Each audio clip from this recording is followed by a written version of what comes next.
All right, we want to finish up our topic on inverse functions. So determining whether two functions are inverses. So we've seen graphically, we can show our symmetry line y equal x, graphically.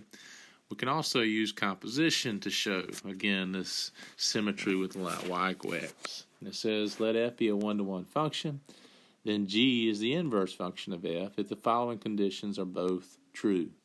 So f composed with g. So remember, composition, f circle g, that open circle, that's our composition operator.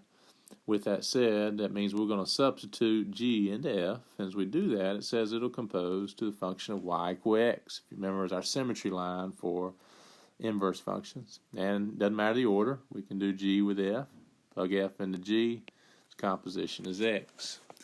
So again, that's with any inverse functions. F with f inverse, right, would be x.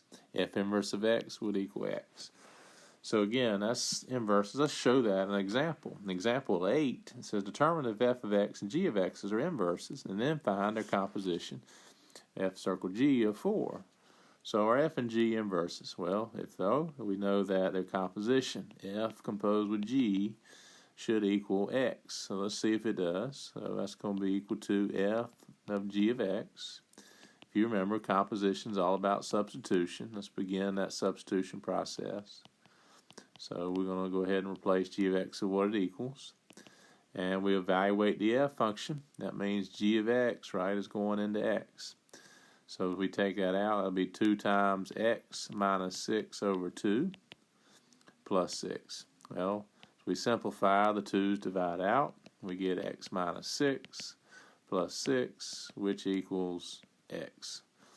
All right, it doesn't matter the order, right? We could do the same thing if I did g composed with f of x. That would equal g of f of x, which is equal to g of 2x plus 6 as we substitute what f of x equals.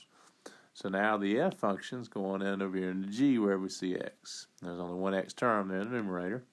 So x minus 6, that would be 2x plus 6 minus 6 divided by 2. So out went x and went f of x. So we simplify, we get 2x over 2. 2's divide out, we get x.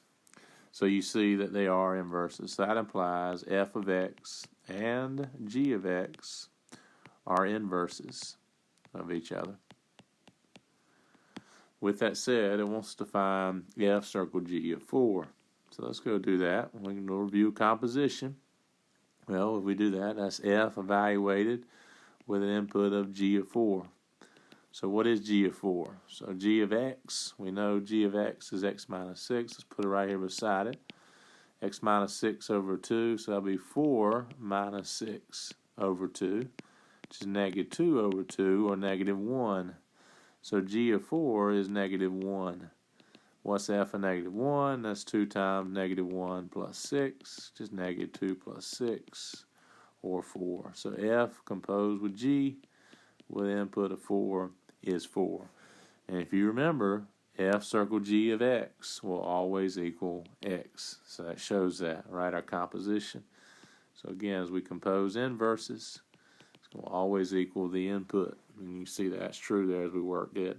Let's do the same thing, example 9. Are these two functions inverses of each other? So as we do our composition, let's do f composed with g of x. So that'll be f of negative 3 over 2x. Well, find your x term. We're going to plug g into x. So it'll be 3 over 2 times negative 3 over 2x.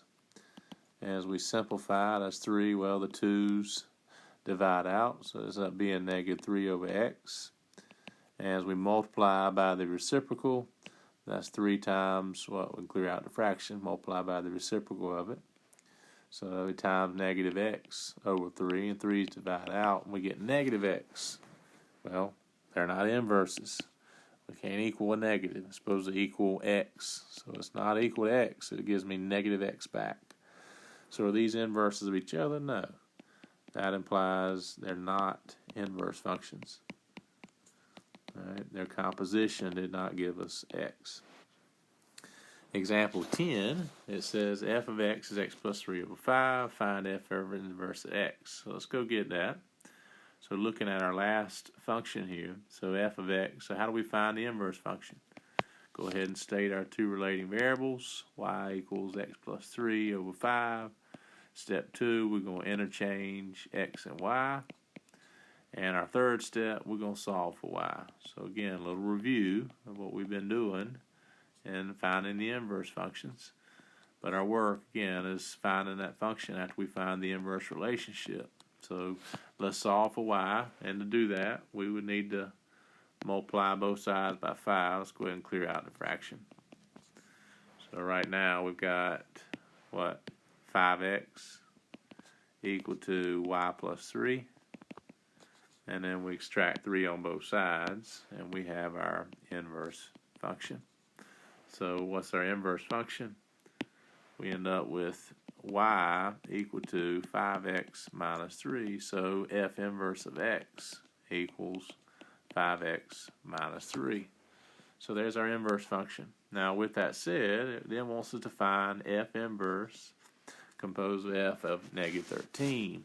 So what does that equal? All right, let's go ahead and do that work here. We'll do it right here above it. So that's equal to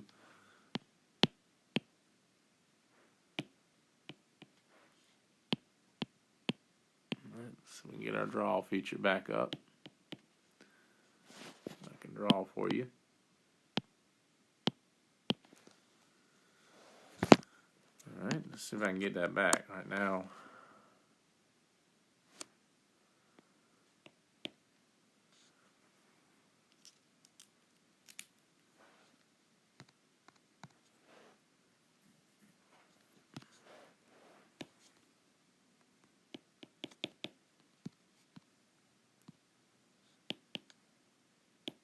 All right, here we go. So f inverse, all right, let's clear that out. So that's equal to what? F inverse of f of negative 13. So what's f of negative 13? Let's go over right here above it and let's evaluate it. So f of negative 13 would be negative 13 plus 3. Out goes x, in comes negative 13. Negative 13 plus 3 is negative 10. Negative 10 over 5 is negative 2. So there's f of negative 13. So back over here, we want f inverse of negative 2. Well, we just found our f inverse function. So what is f inverse of negative 2? Be 5 times negative 2 minus 3, which is negative 10 minus 3, which is negative 13. So remember, with inverse functions, f inverse of x, right, of f of x, is always equal to x. So you can see again that composition property. So yes, we know again the inverses. It doesn't matter the order of composition. We compose our functions. At x, we're going to get x back. So again, that does check the inverse function. So using composition to show again the functions that were given are inverses.